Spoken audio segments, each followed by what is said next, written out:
I think you get two types of grooms. You get the groom that is very involved and at bridal expos, and that we see grooms that are walking around with their fiance to each stand and sort of carved out 2 hours of their day.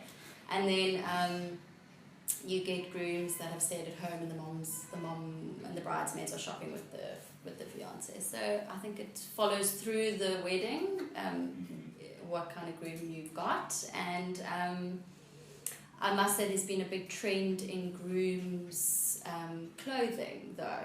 That's been quite interesting to hear or see. When I was driving the other day, I saw that one of the cricket players had actually worn 2 suits to his wedding. So he'd got married, I think, in a traditional sort of black suit, and then he changed into his white like tuxedo at the end, and I thought that was quite interesting. I've not heard of that before, and so I think grooms are also starting to get into it and sort of play around and have fun with the wedding and change outfits and all that kind of stuff. So yeah, grooms have changed. We don't do any grooms. So I often have people asking me, Alex, why don't you do mother of the bride, and why don't you concentrate more on bridesmaids' dresses? And I've always said that I'd rather do one thing very well than do 5 things badly. So that's why. Our vision is to be the leading bridal studio on the African continent. And what differentiates us to any other bridal studio is hopefully our offering. So, it's our mission to offer the widest variety of dresses at the best possible price. So that includes sizes, it includes brands, it includes hiring and buying. So we really have tried to diversify in terms of the offering to the bride. So generally, I would say that most brides would probably come to us first because they've heard about us through word of mouth, social media, their friends, etc. If they haven't if they're not 100% sure what they found is the one, or they haven't found what they're looking for, they generally would carry on. And then actually we get a lot of clients who come back to us. They've sort of shopped around and then they'll come back and say, okay, cool, you guys have the best service or the best price and the best dresses. And so we've also, our range of dresses sort of differs from other bridal shops. So we offer 5 different brands, all of them very unique to their own sort of look and feel.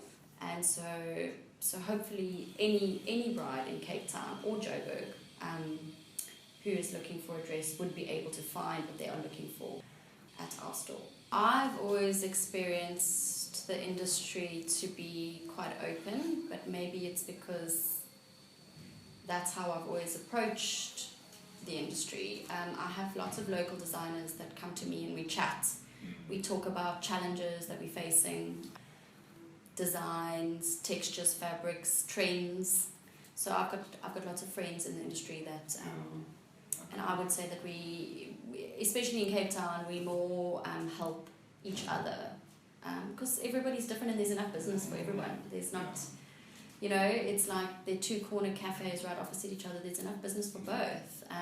As long as you diversify and you know what you're doing and you are, you've got something that's unique, you'll be fine.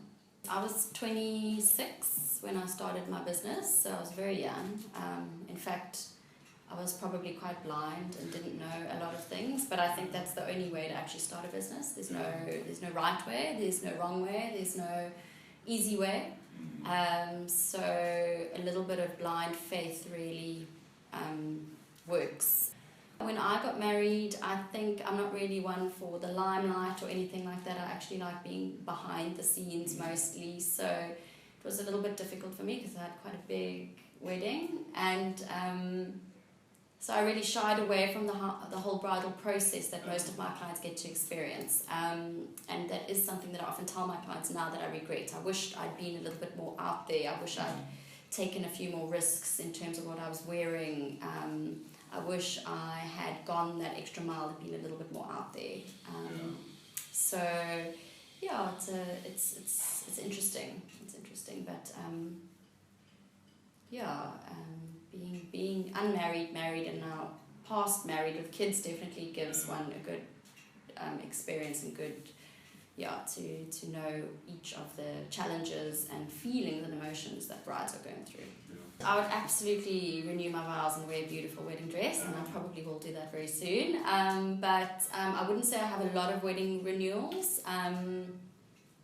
I think people just get caught up in life and forget about the whole wedding and the whole vibe and the big feeling. But I do have a lot of second brides, and so we do cater for second marriages a lot.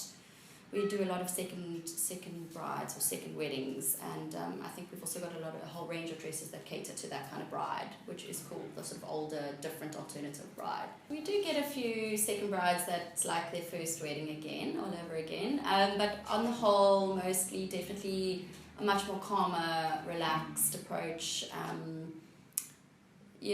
Not really too worried about the small details that don't really mean too much. I guess that's life.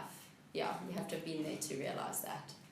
Less traditional, less pleasing of other people, pleasing of themselves. Maybe elope in Bali with like 5 friends, and spend the money on the travelling, the hotels, a beautiful dress and photographer, and leave everybody at home. Yeah, it's just doing it differently, doing it more for yourself. I think definitely in terms of their dress, or jumpsuit or whatever it is that they want to wear, I would say just to keep an open mind. Sometimes things that you think are going to fit you well or look great, or the look and feel that you think you're going for, once you start trying on dresses, is not really what suits you. It's actually not what you really want. And I do find it's like a process for women who, let's say, they particularly wanted a very soft and romantic tulle floaty dress, and they start trying on that kind of dress and it doesn't work for them. It's almost like a process for them to realise and go, okay, cool, that's not for me, and it's okay. I actually prefer this sleek, modern look, and it's okay. It's okay to not be in that box and to step out of my zone that I had in my brain, and actually I'm happy with this. So it's more of a process for them. But my advice would definitely be just keep an open mind. Try on that one dress that your mom says, hey, what about this poofy ball gown? Try it on. You never know.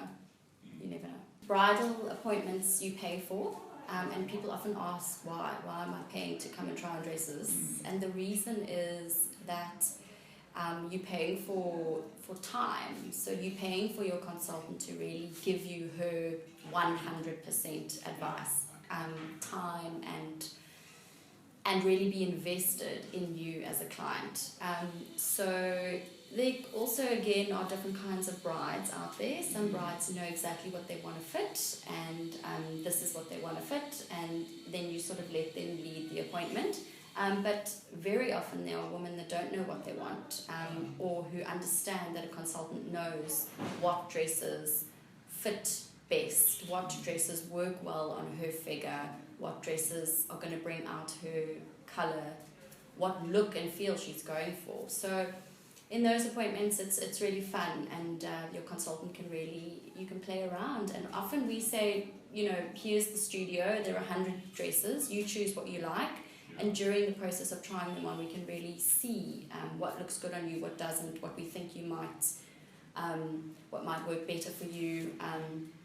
We've also often throw in a few very risky alternative options that sometimes work and sometimes don't. So it's a fun process if you really get into it, and you just keep your mind open. But the consultant is there to guide you in a kind of a soft way.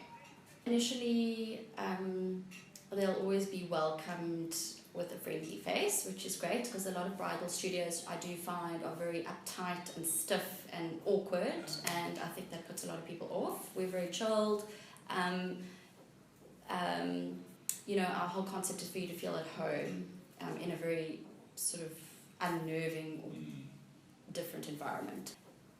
Then you'll have to fill out a sort of short questionnaire, just so that we can get a feel of where you're at. When is the wedding? How much time do we have? What are your options? Do you want to buy? Do you want to hire? What's your look for the day? Maybe you know, maybe you don't know. What's your budget? also a word that people don't like to talk about a lot. But if you give a consultant a budget, it's a way for her to find what you want within that budget.